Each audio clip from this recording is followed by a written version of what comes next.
Hey, thanks for clicking. Kyle Osborne with you, entertainmentorDie.com. All right, I want to tell you something. I had this revelation a few years ago that the theater, you know what I mean by the theater, plays and musicals and all that kind of stuff. The theater is not just for old people, and it's not just for rich people, and it's not just for when you're going to go out and wear a tuxedo and all that kind of stuff. What I discovered, to my surprise, is that the theater is for everybody. It's really an exciting night out. For instance, if you like concerts and you're like a music nerd like I am, one of the things you're doing at concerts is you're going, oh my God, there's 50 people here, and look at all these roadies, and look at all this equipment, and look at all this stuff that's happening for this 1-2 hour period of time. That's exactly what going to the theater is like. Latest, Sunset Boulevard is playing at Signature Theater, directed by the great Eric Schaeffer. It's a great sort of reimagining of the Broadway classic, which itself, of course, was based on the old Hollywood film noir classic from around 1950, I want to say. And of course, everyone remembers that film with Norma Desmond, that great character. She was an old movie star, and she's, you know, those lines like, "I'm ready for my close-up, Mr. DeMille." But we talked to the two romantic leads. D.B. Bonds plays Joe Gillis, and really, he's the narrator of the whole thing. The whole story is essentially from his point of view.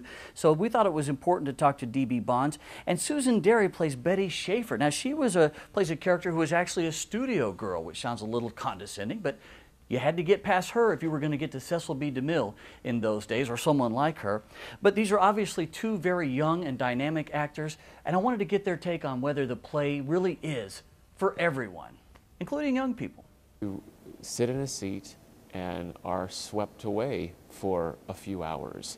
And if you see a show, and even if a show's not your cup of tea, I think there's always probably something that's going to touch you that night in a way that you would not have been if you weren't sitting in that seat for those whatever few hours, 2 hours, 3 hours. Oh, this is a good one for a date night. It gives you an awful lot to talk about, and it's wonderful. Live theater is so exciting, and they're right in this theater.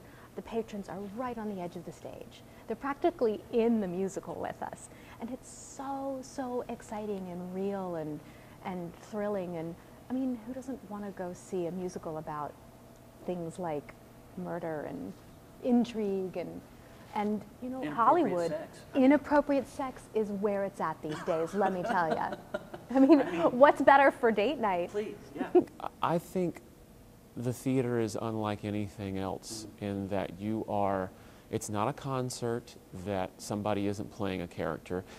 They're telling you a story, and they're telling you the same story as they're telling the previous night and the next night. But you might see different things, you might hear different things, you might take away very different experience than the person sitting next to you, and you are there sharing that experience live with the performer. Now, Sunset Boulevard continues its successful run at Signature Theater through February 13th, so you still have time to check it out. You can purchase tickets online at signature-theater.org, or you can get more information there. It really is a nice night out and a good date night. Kyle Osborne, entertainmentorDie.com.